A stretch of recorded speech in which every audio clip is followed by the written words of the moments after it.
แล้วมาบัดนี้ก่อนสิลำและร้องต้องขอกราบคารวะฐานะเป็นหมอ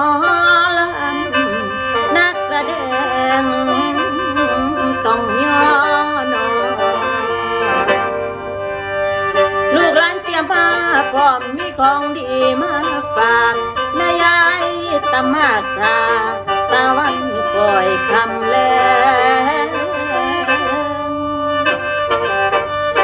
กลัวสิแต่งหน้าแล้วหอดทุ่ม1 2ยาม3 ทุ่มมาพอดีอีแม่ยาย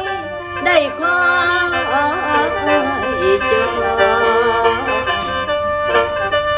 และน้องอีบูดคำพุ่นเป็นข้าแม่บ้านอยู่ดาวหลักเมืองนี่และปูเป็นในน้ำขนาดปลายชายาน้อง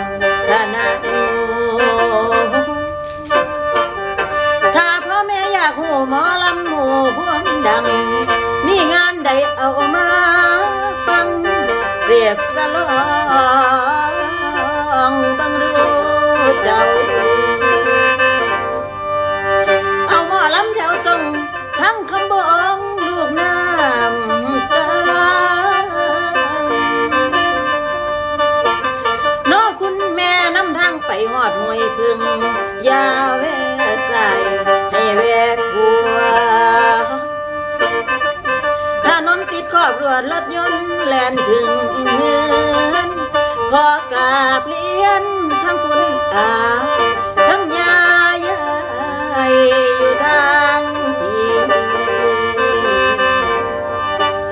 และถ้ามีงานอย่าลืมให้ฉันไปยามเยี่ยม